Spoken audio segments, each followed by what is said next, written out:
નમસ્કાર, સમાચાર બુલેટિનમાં આપનું સ્વાગત છે। પહેલા જોઈએ બુલેટિનના મુખ્ય સમાચાર।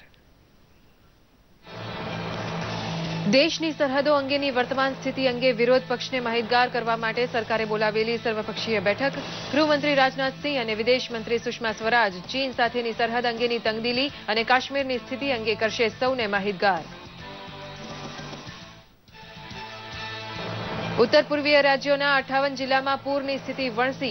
आसाम में 17 लाख लोग प्रभावित। उत्तर पूर्व भारत में विनाशक पूर थी 85 ना मौत। अरुणाचल और मणिपुर में पूर की स्थिति गंभीर। सरकार द्वारा बचाव कार्य चालू। गृह राज्य मंत्री किरण रिजिजू पूर की स्थिति की समीक्षा करवा आसाम और अरुणाचल प्रदेश में। सौराष्ट्र कच्छ सहित समग्र गुजरात में मेघराजाનું पुनः આગમન થતા રાજ્યોમાં ચોમાસું જામશે તેમ જણાવે છે હવામાન વિભાગ। આગામી 5 દિવસ ગાજવીજ સાથે ભારે વરસાદની શક્યતાથી તંત્રને એલર્ટ સાથે માછીમારોને દરિયો ન ખેડવાની સૂચના।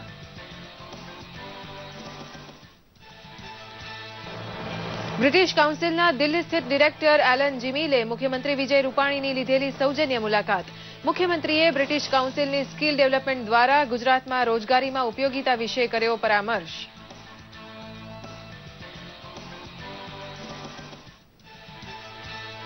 मानवतानी महक प्रसरावी समाजने नवी दिशा बतावे छे नवसारीनो परिवार।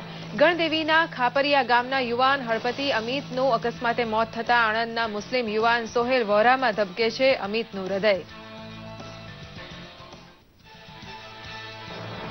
વિમ્બલ્ડનમાં સમજાયો મોટો અપસેટ। એન્ડી મરેની હાર। જોકોવિચ ઇજાગ્રસ્ત થતા ટુર્નામેન્ટમાંથી બહાર। આજે પુરુષ એકલ વર્ગની સેમીફાઇનલ। મહિલા ટેનિસ ફાઇનલમાં વિનસ વિલિયમ્સ અને મુગુરુઝા વચ્ચે મુકાબલો।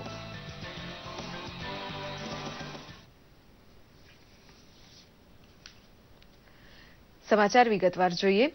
सरकारे देशनी सरहदों अंगेनी वर्तमान स्थिति विषे विरोध पक्षने माहितगार करवा आज सर्वपक्षीय बैठक बोलावी छे। बैठक में गृहमंत्री राजनाथ सिंह और विदेश मंत्री सुषमा स्वराज तमाम पक्षना नेताओने चीन साथे प्रवर्ती रहेली तंगदिली और काश्मीरनी स्थिति अंगे अवगत करावशे। बने वरिष्ठ नेता बैठक में चीन भारत सीमाड़ा और जम्मू काश्मीरनी वर्तमान स्थिति विषे जानकारी आपीने सरकार द्वारा लेवामां आवेला पगलामांथी पण विरोध पक्ष सहित तमाम पक्षोने वाकेफ करशे। दरमियान विदेश मंत्रालये कह्युं छे के डोकलम क्षेत्र में भारत और चीनना सैन्य वच्चे प्रवर्ती रहेली तंगदिलीने दूर करवा राजद्वारी माध्यमोना उपयोग चालू रहेशे। गईकाले नवी दिल्ली में पत्रकारों साथेनी वातचीत में मंत्रालयना प्रवक्ता गोपाल बागलेए जणाव्युं हतुं के जर्मनीना हेम्बर्ग खाते भारत और चीनना नेताओं वच्चे व्यापक मुद्दे वातचीत थई छे। बंने पक्षों माटे राजद्वारी मार्ग खुल्ला रहेशे। Engaged over the past few years in addressing this important issue, and also how do we wish to address this issue in future, the whole boundary matter and the tri-junctions. We had also mentioned the relevant understandings between the two countries. पश्चिम बंगाल में दार्जिलिंग एक तरफ भड़के बળી રહ્યું છે તો બીજી તરફ રાજ્યમાં સાંપ્રદાયિક હિંસા વધી રહી છે। પશ્ચિમ બંગાળની ઘટનાના વિરોધમાં ભારતીય જનતા પાર્ટીએ ગઈકાલે દિલ્હીમાં કૂચ કરી હતી। બંગાળ બચાવો માર્ચમાં પક્ષના વરિષ્ઠ નેતાઓ અને કાર્યકરો મોટી સંખ્યામાં રાજઘાટ ખાતે એકત્રિત થયા હતા। ભાજપ આક્ષેપ કરી રહ્યું છે કે સરકાર તુષ્ટિકરણનું રાજકારણ ખેલી રહી છે, તેને કારણે જ હિંસા ફેલાવી રહેલા ગુંડા સામે કોઈ કાર્યવાહી નથી થઈ રહી। રાજ્યમાં કાયદો અને વ્યવસ્થાની સ્થિતિ કથળી રહી છે તો अलग गोरखालैंडनी मागणी साथे चाली रहेला आंदोलनना समर्थनमा કેટલાક કાર્યકરોએ પોતાને મળેલા પુરસ્કાર સરકારને પરત કરવાની શરૂઆત કરી દીધી છે।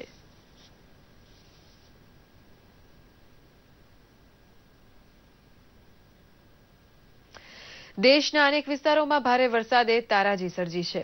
आसाम, अरुणाचल प्रदेश और मणिपुर में भारे वरसादने कारणे आवेला पूरे 85 लोकोनो भोग लई चूक्यो है। मात्र आसाम में ज मृत्युआंक 45 ने आंकड़े पहोंच्यो है। पूर्वोत्तरनी 14 नदीओं में पाणीनी सपाटी खूब ऊंची आवी गई है। केन्द्रीय राज्यमंत्री किरण रिजिजूए आसामना पूरग्रस्त विस्तारोनी मुलाकात लीधी हती। તેમણે આસામ સરકારને આશ્વાસન આપ્યું છે કે કેન્દ્ર તરફથી હરસંભવ તમામ સહાય પૂરી પાડવામાં આવશે। રિજિજુ આજે અરુણાચલ પ્રદેશના પૂરગ્રસ્ત વિસ્તારોની મુલાકાત લેશે। उत्तर प्रदेश में पण अनेक नदीनी जलसपाटी वधी रही है तो उत्तराखंड में पण अनेक शहरों में भारे वरसाद पछी पूर जेवी स्थिति है। भूस्खलनने कारणे अनेक स्थळे रस्ता बंध है। जम्मू काश्मीर में पण भारे वरसाद थता भेखड़ो धसी पड्या है। राष्ट्रीय धोरीमार्ग बंध करवो पड्यो है।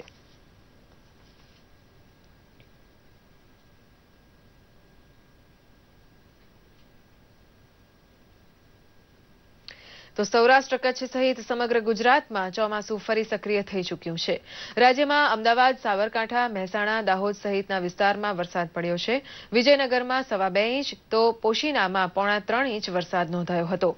ડાંગ જિલ્લામાં વિતેલા 24 કલાકમાં 18 ઇંચ પાણી વરસ્યું હતું. સાપુતારા ખાતે 5 ઇંચ તો વઘઈ તાલુકામાં 70 મિલીમીટર વરસાદ નોંધાયો હતો. રાજસ્થાન અને મધ્યપ્રદેશમાં ડિપ્રેશનની સ્થિતિ સર્જાઈ હોવાથી વરસાદ ગુજરાત તરફ ફંટાયો છે. આગામી 5 દિવસ સુધી રાજ્યમાં ચોમાસું જામેલું રહેશે અને ભારે વરસાદની આગાહી છે. હવામાન વિભાગ દ્વારા સૌરાષ્ટ્ર કચ્છ સહિત સમગ્ર ગુજરાતમાં ભારેથી અતિ ભારે વરસાદની શક્યતા વ્યક્ત કરાઈ છે. આ ઉપરાંત રાજ્યમાં ગાજવીજ સાથે સાર્વત્રિક વરસાદનો બીજો તબક્કો શરૂ થવાની આગાહી હોવાથી સરકાર દ્વારા તંત્રને એલર્ટ કરી માછીમારોને દરિયો ન ખેડવાની સૂચના આપવામાં આવી છે. गुजरात रीजन में रहेगी और कहीं कहीं जगहों में एक्सट्रीमली हेवी रेन भी होने का संभावना है. थर्ड डे में अभी गुजरात रीजन में और सौराष्ट्र कच्छ में सभी जगहों में बारिश होने का संभावना है और भारी से अति भारी बारिश और कहीं कहीं एक्सट्रीमली हेवी रेनफॉल होने का भी संभावना है. और फोर्थ डे में भारी बारिश का थोड़ा इंटेंसिटी कम हो जाएगा, लेकिन काफ़ी सारों जगह में पूरी गुजरात स्टेट में बारिश मिलेगी और heavy rain only isolated places में गुजरात रीजन में मिलेगी, लेकिन सौराष्ट्र कच्छ में heavy to very heavy rain isolated places में मिलेगी. જમ્મુ કાશ્મીરના અનંતનાગ ખાતે અમરનાથ યાત્રીઓ પર હુમલો કરી ચૂકેલા આતંકવાદીઓને શોધી કાઢવા સુરક્ષા દળો દ્વારા અભિયાન જારી છે. જોકે ત્રાસવાદી હુમલા છતાં અમરનાથ યાત્રીઓના ઉત્સાહમાં કોઈ ઓટ નથી આવી. જમ્મુ કાશ્મીરના મુખ્યમંત્રી મહેબૂબા મુફ્તીએ જણાવ્યું છે કે આ હુમલા પછી સમગ્ર કાશ્મીર આતંકવાદીઓના વિરોધમાં ઉતરી પડ્યું છે. કાશ્મીરમાં કાશ્મીરિયત હજી જીવી રહી હોવાનો આ પુરાવો છે. કેન્દ્રીય મંત્રી વેંકૈયા નાયડુએ પણ જણાવ્યું છે કે આતંકવાદને મુદ્દે રાજકારણ ખેલવું ઉચિત નથી. તમામ રાજકીય પક્ષોએ એક સાથે ઉભા રહીને આતંકવાદને જવાબ આપવો જોઈએ.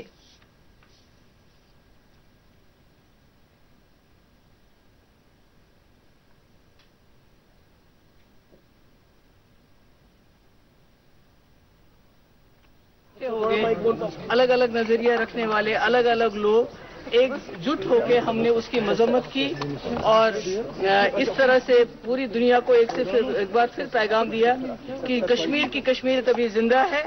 वो किसी भी ऐसी बात को बर्दाश्त नहीं करेंगे. ધ્રાંગધ્રાના ડીએસપી શ્રી મેઘાણીએ જણાવ્યું છે કે ધ્રાંગધ્રા હળવદમાં હાલ પરિસ્થિતિ નિયંત્રણમાં છે. ધ્રાંગધ્રાના ચૂલી અને સોલડી નામના ગામમાં હળવદમાં 2 જૂથો વચ્ચે થયેલી હિંસક અથડામણમાં અંધાધૂંધ ગોળીબાર થતા 3 વ્યક્તિના મોત નીપજ્યા છે, જ્યારે 5 વ્યક્તિઓ ઘવાઈ હતી. દરમિયાન 30થી વધુ વાહનોમાં તોડફોડ થતા હળવદમાં તંગદિલી ફેલાઈ ગઈ હતી. પરિણામે ધ્રાંગધ્રા હળવદના બજારો ટપોટપ બંધ થઈ ગયા હતા. ઘટનાની સંવેદનશીલતાને ધ્યાનમાં લઈ સરકારે તે વિસ્તારમાં 144ની કલમ પણ લાગુ કરી દીધી છે અને રાજ્યના ડીઆઈજી કક્ષાના 3 અધિકારીઓ ડીએન પટેલ, બ્રિજેશ કુમાર ઝા તથા અજય ચૌધરીને જૂથ અથડામણની સમીક્ષા માટે રવાના થવાનું કહેવામાં આવ્યું છે. દરમિયાન આ ગંભીર બનાવના પગલે હળવદના પીએસઆઈ તથા પોલીસના કાફલાએ સ્થળ ઉપર જઈ પરિસ્થિતિ થાળે પાડવાનો પ્રયત્ન કર્યો હતો. એસઆરપીની 7 કંપનીઓ હાલમાં બંદોબસ્ત માટે ગોઠવવામાં આવી છે.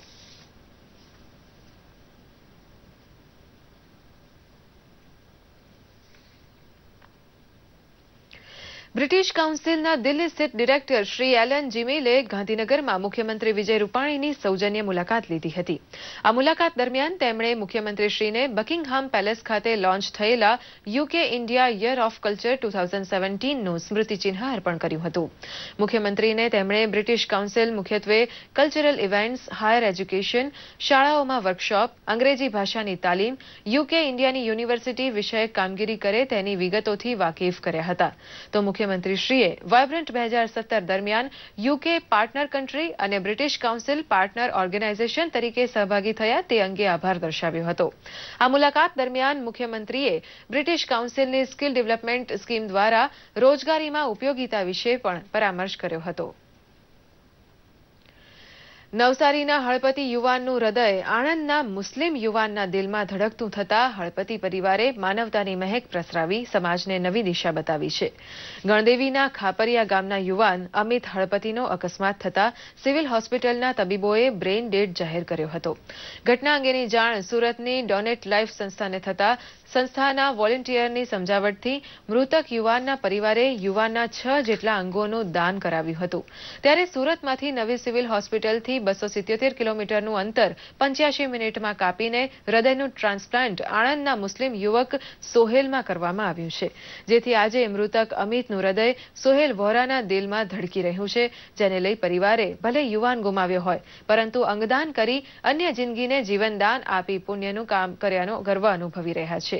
ત્યારે ડોનેટ લાઈફની ટીમ સિવિલ હોસ્પિટલ પહોંચી અને ત્યાં ઉપસ્થિત અમિતભાઈના માતા, એમના ભાઈ, એમના બનેવી એવા રાકેશભાઈ ને ગ્રામના લોકોની સાથે અંગદાનની વાત કરી ને એમને અંગદાનનું મહત્વ સમજાવ્યું. બાઇક સ્લીપ થવાથી એમને માથામાં લાગી તો અમે સિવિલ હોસ્પિટલમાં દાખલ કર્યા. સિવિલ હોસ્પિટલમાં દાખલ કરીને એમને ડૉક્ટરની સલાહથી એ લોકોએ કીધું કે મને હવે મગજ ડેમેજ થઈ ગયું છે, તો હવે તમારું ડેથ થઈ ગયું છે.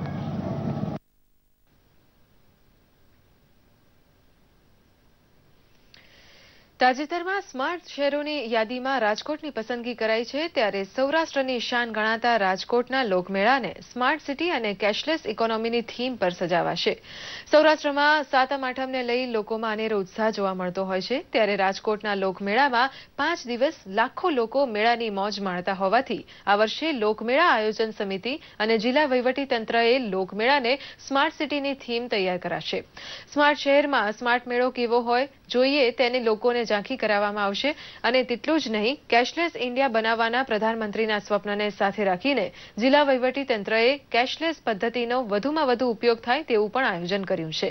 મહત્વનું છે કે 178 જેટલા સ્ટોલ ધારકોને લોકમેળામાં પ્લોટ ફાળવવામાં આવશે, જેમાં આઈસ્ક્રીમ પાર્લર, યાંત્રિક રાઇડ્સ, ખાણીપીણીના સ્ટોલ અને રમકડાના સ્ટોલનો સમાવેશ થયો છે. જિલ્લા કલેક્ટર વિક્રાંત પાંડેએ જણાવ્યું હતું કે નાના વેપારીઓ પર કોઈ ભારણ નહીં રાખવામાં આવે અને રેસકોર્સમાં આરએમસીની મંજૂરીથી વેપાર ધંધો કરતા વેપારીઓને પણ લોકમેળામાં આરએમસીનું કાર્ડ જોઈને સમાવી લેવાશે. એના કરતા વધારે સફળતા સાથે અમે આગળ આવશું.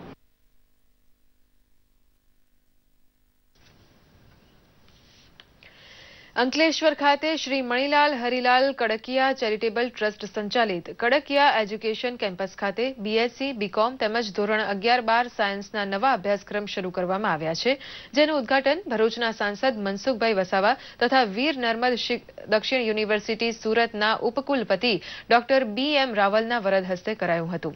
આ પ્રસંગે કેઈસીના મેનેજિંગ ટ્રસ્ટી પંકજભાઈ કડકિયા અને ટ્રસ્ટી શ્યામભાઈ કડકિયા દ્વારા ઉપસ્થિત મહાનુભાવોને પુષ્પગુચ્છ અને સ્મૃતિ ભેટ અર્પણ કરી સ્વાગત કરાયું હતું.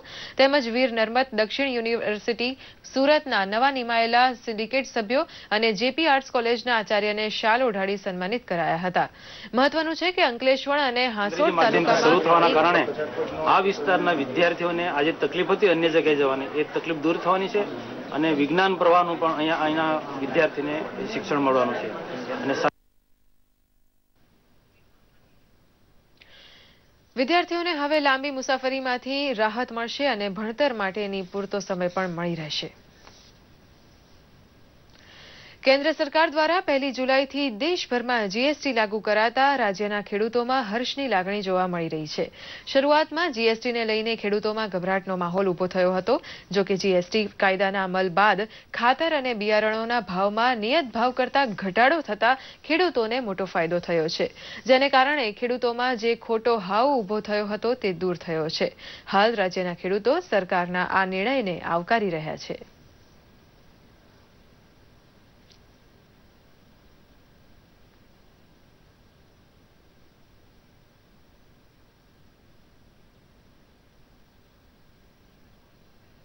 ખેડૂત ભાઈઓમાં જીએસટી નામથી જ એટલો બધો હાવ ઊભો થયેલ હતો કે દરેક ખેડૂતો બીજામાં હતા કે જંગી ભાવ વધારો થશે અને ખેડૂતો પરેશાન થશે. પણ ખરેખર મિત્રો મેં જે કંઈ અત્યારે જાણ્યું અને જોયું એ પ્રમાણે રાસાયણિક ખાતરોમાં, ફોસ્ફેટિકમાં કે અન્ય દરેક ખાતરોમાં જે નિયત ભાવ હતા એના કરતાં પણ 5-7 રૂપિયા ઘટ્યા છે. મારે 50 વીઘો જમીન છે, 30 થી 35 થેલી ખાતર જોવે છે, તો એ ખાતરના ભાવ 10 થી 5 રૂપિયા ઘટ્યા જીએસટી આવ્યા પછી. એ મને સરકારશ્રીનો ખૂબ ખૂબ આભાર છે. ખાતરમાં ખરેખર અમારથી એક થેલીએ 10 થી 20 રૂપિયાનો જે ઘટાડો થયો છે એમાં ખરેખર સરકારશ્રી ખરેખર આભાર વ્યક્ત કરવા જેવો છે. અને અમે 1 વર્ષની અંદર આ ખાતર અમે 100 થી 150 બેગ વાપરીએ છીએ તો અમને ખરેખર આ ખેડૂતને એક જબરદસ્ત ફાયદો છે આ જીએસટી આવ્યા પછી. અત્યાર સુધી જે ખાતરને જે વાવતા હતા પણ એમાં બીક લાગતી કેવી રીતનું થશે, પણ એ કોઈ ડરવાની જરૂર નથી. જીએસટી આવ્યા પછી આપણા માટે અને આપણા સરકારે જે પણ કર્યું છે એ બહુ સારામાં સારું કર્યું છે. અને જે ખેડૂતો માટે જે તે જે તકલીફો પડતી હતી એના માટે સરકાર સારામાં સારી આપણા માટે ઊભી રહેશે. વર્ષના તૃતીય ગ્રાન્ડ સ્લેમ વિમ્બલ્ડનના મહિલા સિંગલ્સના પ્રથમ સેમીફાઇનલ મુકાબલામાં સ્પેનની ગાર્બાઇન મુગુરુઝાએ સ્લોવેકિયાની મગ્ના દાલેના રાયબરિકોવાને 6-1, 6-1 થી પરાજય આપીને ફાઇનલમાં સ્થાન મેળવી લીધું છે.